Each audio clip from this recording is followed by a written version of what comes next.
ఇదే నా హాస్టల్. ఇప్పుడే బ్రేక్ఫాస్ట్ అయిపోయింది. సో కిందకి వెళ్తున్నా. ఈరోజు రైల్వే స్టేషన్ వెళ్ళాలి. హాస్టల్ ముందరే రైల్వే స్టేషన్. ఓ 2 స్టాప్స్ వెళ్తే 4th స్టేషన్ అని వస్తుంది. ఆ 4th స్టేషన్లో కనుక్కొని రావాలి ఏ టైంకి ఉంది ట్రైన్. ఒకవేళ ఎమ్మట ఉండొస్తే మెయిన్ బ్యాగ్ పిక్ చేసుకొని వెళ్ళిపోవాలి. జస్ట్ నా హాస్టల్ నుంచి ఇప్పుడే దిగినా కదా, అది రైల్వే స్టేషన్. అదే రైల్వే స్టేషన్ వచ్చింది ట్రైన్.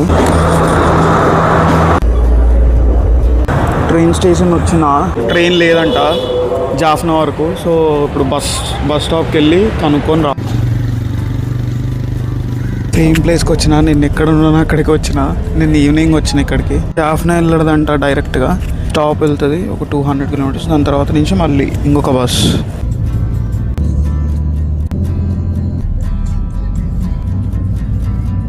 బ్రేక్ కాపిండు చిన్న హోటల్లో.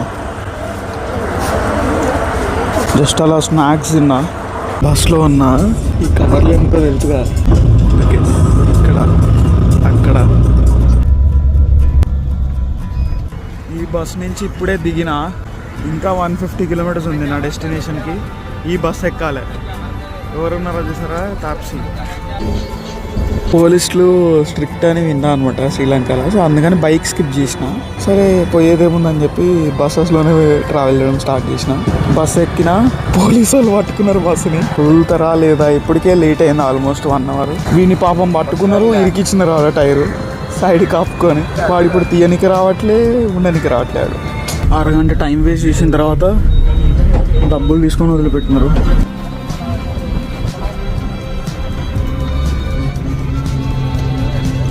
జఫ్నా వచ్చేసిన. కరెక్ట్గా 5:50కి దింపిండు. తొందరగా రూమ్కి వెళ్ళి పెట్టేసి సన్సెట్ చూడడానికి వెళ్ళాలి.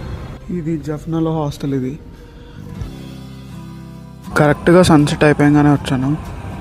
కానీ లొకేషన్ చాలా బాగుంది.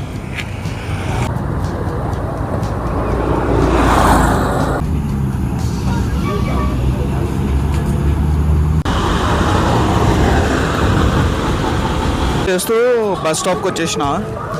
నా హాస్టల్కి వెళ్ళాలి. వీళ్ళు కూడా మార్కెట్ క్లోజ్ చేసేస్తున్నారు. 7 అవుతుంది. ఇంకా ఏదో ఒక డిన్నర్ చేసేసి వెళ్ళిపోవాలి. వెళ్ళేటప్పుడే అయిపోతుంది. ఇందాక మొత్తం గోల్డ్ షాప్స్ ఉన్నాయి, ఇప్పుడు మొత్తం టెక్స్టైల్. కేఫే కనిపించింది. వెళ్ళిపోదాం లోపలికి. ఏదో ఒకటి తినడం అంతే.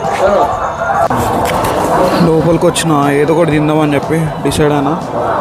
కుత్తు పరోటా ఉంది ఇక్కడ. కుత్తు పరోటా చెప్పిన. చాలా డీసెంట్గా బాగుంది.